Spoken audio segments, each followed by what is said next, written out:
오늘 하나님께서 주신 말씀은 에스더 1장 9절에서 22절 말씀입니다. 에스더 1장 9절에서 22절 말씀입니다. 제가 봉독해 드리겠습니다. 왕후 와스디도 아하수에로 왕궁에서 여인들을 위하여 잔치를 베푸니라. 제7일에 왕이 주홍이 일어나서 어전넷이 무흐만과 비스다와 하르보나와 빗다와 아박다와 세달과 가르가스 7사람을 명령하여 왕후 와스디를 청하여 왕후의 관을 정죄하고 왕 앞으로 나오게 하여 그의 아리따움을 뭇 백성과 지방관들에게 보이게 하라 하니 왕후의 용모가 보기에 좋음이라. 그러나 왕후 와스디는 내시가 전하는 왕명을 따르기를 싫어하니 왕이 진노하여 마음속이 불붙는 듯하더라. 왕이 사례를 아는 현자들에게 묻되 왕이 규례와 법률을 아는 자에게 묻는 전례가 있는데 그때 왕에게 가까이하여 왕의 기색을 살피며 나라 첫 자리에 앉은 자는 바사와 메대의 7지방관 곧 가르스나와 세달과 아드마다와 다셰스와 메레스와 마르스나와 무무간이라. 왕후 와스디가 내시가 전하는 아하수에로 왕의 명령을 따르지 아니하니 규례대로 하면 어떻게 처치할까? 무무간이 왕과 지방관 앞에서 대답하여 이르되 왕후 와스디가 왕에게만 잘못했을 뿐 아니라 아하수에로 왕의 각 지방의 관리들과 뭇 백성에게도 잘못하였나이다. 아하수에로 왕이 명령하여 왕후 와스디를 청하여도 오지 아니하였다 하는 왕후의 행위의 소문이 모든 여인들에게 전파되면 그들도 그들의 남편을 멸시할 것인즉 오늘이라도 바사와 메대의 기부인들이 왕후의 행위를 듣고 왕의 모든 지방관들에게 그렇게 말하리니 멸시와 분노가 많이 일어나리이다. 왕이 만일 좋게 여기실진데 와스디가 다시는 왕 앞에 오지 못하게 하는 조서를 내리되 바사와 메대의 법률에 기록하여 변개함이 없게 하고 그 왕후의 자리를 그보다 나은 사람에게 주소서. 왕의 조서가 이 광대한 전국에 반포되면 귀천을 막론하고 모든 여인들이 그들의 남편을 존경하리이다 하니라. 왕과 지방관들이 그 말을 옳게 여긴지라.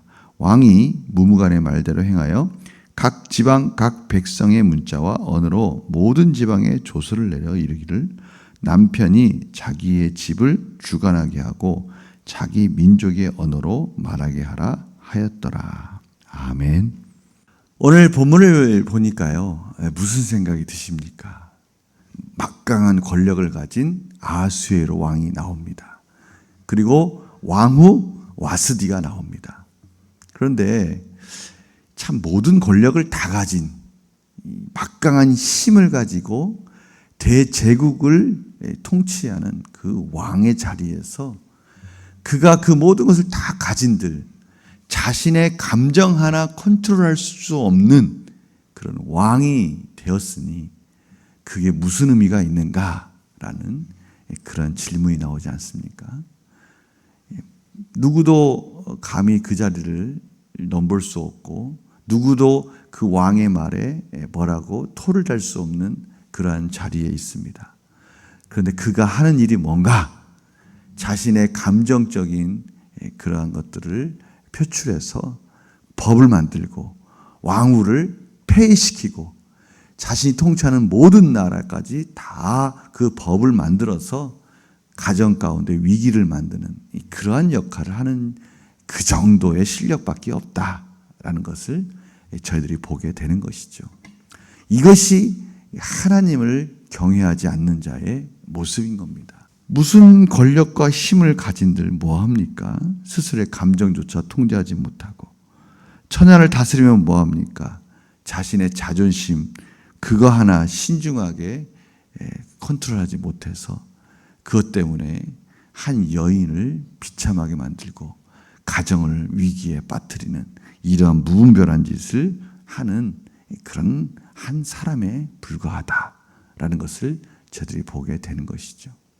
그러나 저희들은 오늘 이 말씀을 보면서 저희들을 한번 돌아보는 시간을 가졌으면 합니다. 하나님께서 이방 나라의 모습을 보여주시고 세상의 모습을 보여주는 것은 그거와 대조되는 하나님 나라의 백성들의 모습을 보여주시기 위한 것이죠. 깨닫도록 하시기 위함입니다. 이렇게 긴 내용들을, 이러한 긴 스토리를 성경에 기록된 것은 세상은 이 정도밖에 안 된다라는 것을 저들에게 가르쳐 주시는 것이죠. 모든 걸 다 가진들 뭐합니까? 자신의 감정조차 마음대로 조절하지 못해서 이러한 불행한 결과를 만드는 것밖에 안 된다는 것이죠. 그러나 하나님께서 은혜를 주신 저희들에게는 이거는 완전히 대조된 인생을 사는 가치 있는 인생으로 인도해 주시고 계시다라는 것을 깨닫는 것이 중요합니다. 디도서 2장 11절에서 12절에 보면 바로 이 부분이 나옵니다. 디도서 2장 11절에서 14절은요.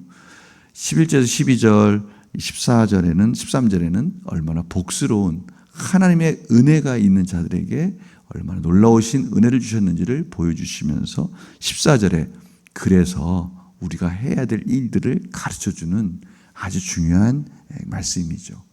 11, 12절에 이렇게 나와 있습니다. 모든 사람에게 구원을 주시는 하나님의 은혜가 나타나서 우리를 양육하십니다.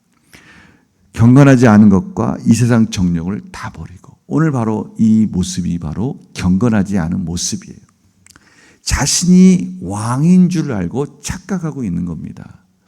하나님께서 통치의 자리에 권력을 주고 힘을 주신 것은 하나님의 대리자로서 세워줬다는 것을 깨닫는 것이 경건한 자예요. 그러나 그것을 모르는 자는 경건하지 못한 자의 삶을 사는 것이죠. 그러나 하나님의 백성에게는 경건하지 않은 것, 이 세상 정욕, 자신의 욕망들을 채우는 지금 이 아하수에로 왕과 같은 이러한 것들을 다 버리고 신중함과, 바로 신중함이 셀프 컨트롤입니다. 자기 스스로를, 감정을 통제할 수 있는, 억제할 수 있는, 분별할 수 있는 이러한 힘을 말하는 겁니다. 하나님의 은혜가 예수 그리스도로 말미암아 우리에게 주어졌을 때 구원의 은혜를 주신 것뿐만이 아니라 구원의 은혜와 함께 이 경건하지 않은 것 정욕을 다 버리고 신중함, 의로움, 경건함으로 이 세상을 살아가는 자로 하나님께서 세워 주신다는 것입니다.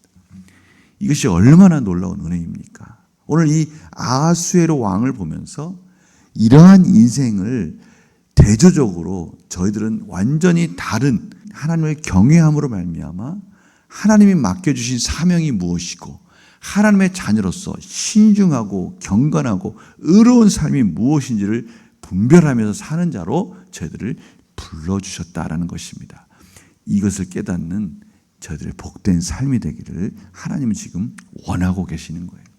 이방 왕의 이러한 무분별한 행동들이 결국은 하나님의 왕후 에스더를 세우는 결정적인 이유가 된다는 것이 아이러니하지 않습니까? 이방 왕의 이러한 무분별한 행동들, 이러한 것들이 결국 하나님의 나라를, 하나님의 언약을 이어가는 그러한 계기가 된다는 것입니다. 이러한 극적인 것을 하나님이 지금 만들어가고 계시는 거예요. 하나님께서 아담과 하와를 창조하시고 이런 말씀을 하셨습니다. 이러한 사명을 주셨어요. 1장 28절 29절입니다. 창세기 1장 28절 29절입니다. 하나님이 그들에게 복을 주시며, 이 복이 무엇인가라는 것이에요. 복을 주시며, 물론 이 복 가운데는 모든 만물을 선물로 주시는 것도 포함이 되어 있습니다. 그러나 진정한 복은 무엇입니까? 오늘 하나님께서 이렇게 말씀하셔요. 하나님이 그들에게 이르시되 생육하고 번성하여 땅에 충만하라. 생육하고 번성하여 땅에 충만하라. 이 말은 무슨 뜻이죠? 하나님이 원하시는 뜻은 하나님의 백성들이 이 땅에 충만하게 원한 겁니다. 단순히 생물학적인 번성 이런 것들만 말하는 것이 아니라 생물학적인 번성 그 위에는 하나님의 자녀들이 이 땅을 다스리기를 원하시는 하나님의 뜻이 있습니다. 땅을 정복하라. 바다의 물고기와 하늘의 새와 땅에 움직이는 모든 생물을 다스리라. 바로 이거예요. 하나님의 뜻 가운데 하나님이 기뻐하시는 뜻을 세워가라 라고 말씀해 주시는 하나님의 형상을 따라 창조한 인간에게 주신 하나님의 지상 명령입니다. 예수 그리스도께서 저희들을 그렇게 구원해 주셨습니다. 하나님의 창조의 질서로 다시 회복해 주셨습니다. 저희들은 오늘 하루 살아갈 때 이 사실을 꼭 명심해야 됩니다. 왠지 모르게 저희들 손에 하나님의 은혜 가운데 많은 물질이 생겼습니까? 그것을 내 욕심을 채우라고 주신 것이 아니라 신중하게 하나님의 나라를 세워가라고 주신 것입니다. 그 일을 행할 때 저희들은 가장 가치 있고 행복한 삶을 살 수 있을 것입니다. 모두가 다 부러워하는 자리에 있습니까? 모두에게 참으로 많은 일들을 할 수 있는 그런 힘과 권력이 있습니까? 그때 저희들은 그것이 나의 욕망을 채우는 것이 아니라 하나님의 뜻을, 하나님의 정치를 하라고 주신 은혜의 자리라는 것을 기억하시고 하나님의 나라를 세워가고 연약한 자를 세워가고 참으로 불의한 일들을 공의롭게 판단하는 하나님의 일을 하는, 하나님의 선한 일을 열심히 하는 하나님의 백성으로서의 삶을 사는 복된 하루가 되시길 간절히 축원합니다. 저희들이 바로 이런 의미에서 믿는 자들이 정치를 하는 데 있어서 하나님의 일을 하기에 부끄러워하지 않고 담대하게 할 수 있고 지혜롭게 할 수 있게 해달라고 기도하는 일도 오늘 같이 저희들이 이루어 갔으면 합니다. 이런 중보기도의 역사도 있기를 간절히 축원합니다. 제가 기도하고 마치겠습니다. 하나님, 하나님께서 그의 백성들을 힘과 능력과 풍성함을 주셨을 때 그것이 우리 자신을 위한 것이 아니라 하나님의 뜻을 세워가는 것이라는 것을, 그러한 귀한 것을 맡겨주셨다는 것을 오늘 말씀해 주셨습니다. 아하수엘 왕처럼 경건함의 자리에서 떠난 그러한 우둔한 일을 하는 그러한 모습에서 저희들을 구원해 주셔서 분별력이 있고 신중하게 이 세상을 살아가도록 인도해 주시니 감사합니다. 하나님, 하나님의 백성들 각자의 자리에서 오늘도 신중하고 의롭고 경건하게 살아가게 하여 주셔서 하나님 나라를 확장해가는 복된 일을 열심히 하게 하여 주시고 또 앞에서 그렇게 하라고 세워준 위정자들이 있다면 하나님께서 깨워주시고 저희들의 기도 가운데 그들에게 다시 한번 분별력을 주셔서 하나님의 백성답게 하나님의 일을 감당할 수 있도록 인도하여 주시옵소서. 감사드리며 예수님의 이름으로 기도드립니다. 아멘.